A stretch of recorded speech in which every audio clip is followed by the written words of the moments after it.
Hey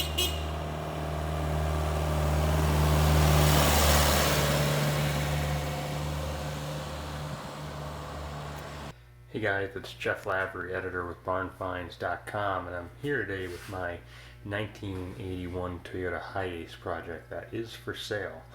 You may have seen it on these pages, documented in the past with its revitalization from where I found it on private property in rural Georgia, and have painstakingly sourced all the very hard to find parts, obsolete components, what have you, to bring it back to a very reliable and very fun driver that you can pretty much take to the beach, take out to dinner, whatever you want with it. You're just not going to go there very quickly. It is pretty slow and low on creature comforts, but it's also just a crowd pleaser. Wherever it goes, people want to stop and talk to you about it. And the best part is it's got a very reliable Toyota diesel power plant under the front seats, so it's makes about 60-65 horsepower, so it's not quick, but it is very much turnkey and go, and it doesn't matter whether it's the middle of winter or middle of summer. It's ready to go at any point in time. You know, the hardest work is done here. This has been a truck that I bought in running condition, but obviously it needed some things fixed on it. Some of the big ticket items include a rebuilt injection pump and pretty much anything that was serviceable on the engine, from timing belt to water pump to tensioners and the valve cover, gasket, etc., etc. That's all been gone through and done. Good news is those components are shared with the Toyota Hilux pickup that was sold here in the early 80s in diesel form, and it's had some other tweaks to it too that are, took a lot of heavy lifting and logistics and planning, because a lot of the parts had to come from Australia. So things like that bull bar that you see there, it's got the correct Toyota H4 lenses. It had some bodywork needs, predominantly in the form of a damaged rear tailgate. So the tailgate had been hit and was very much just kind of a mess of Bondo and so forth. And I had a tailgate sent to the U.S. from Australia that was in good shape, had it painted to match, and also had some of the correct OEM bumpers put in that same crate. It's been lowered a little bit. It's got some very cool Chevrolet wheels in the correct fitment for a van of this vintage. They're in great shape on new tires. The suspension just features some lowering springs up front, along with some lowering blocks in the rear, and the wheels really do look great on the van. It's a nice look for something of this era. And then some of the little visual enhancements. I got a sun visor also from Australia that was painted to match. Interior is in very good condition for the year. And it's got a steering wheel from a Toyota Celica of that same era. It's 4-speed on the column. Engine resides underneath that center cover there. No power features, no luxury features of any kind really, but a great vehicle for a camper conversion. So don't mind my car cover, but in here is a middle bench that folds forward or can be removed entirely pretty easily.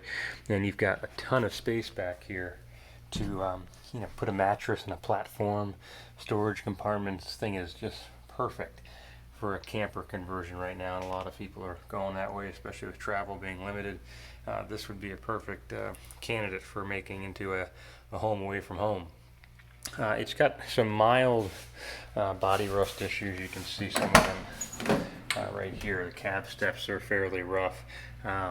Good news is it hasn't gotten any worse than the time I've owned it. Same thing here. You can see with the sliding door gates. But here's the really exciting news, at least in my opinion, is I've gotten all the metal panels that you'll need to fix that, should you desire. I don't think it needs it personally. This is not something that sits outside, and it's not the kind of rust that is being noticeably worse by the day. It just isn't happening. But should you decide to go for perfection, I have all of those panels here. So I had a scrapyard in Australia cut up about 3 different buses to get every panel I need. Some very small pieces to very large pieces, like those entire sliding door tracks. So those will all come with the van. Also got a huge number of spares, including 2 brand new windshields just in case you ever need them. I figured, someone's going to take this van cross country, good chance you could lose a windshield due to a rock. So I've got 2 brand new windshields here for the next owner. It's really fun project.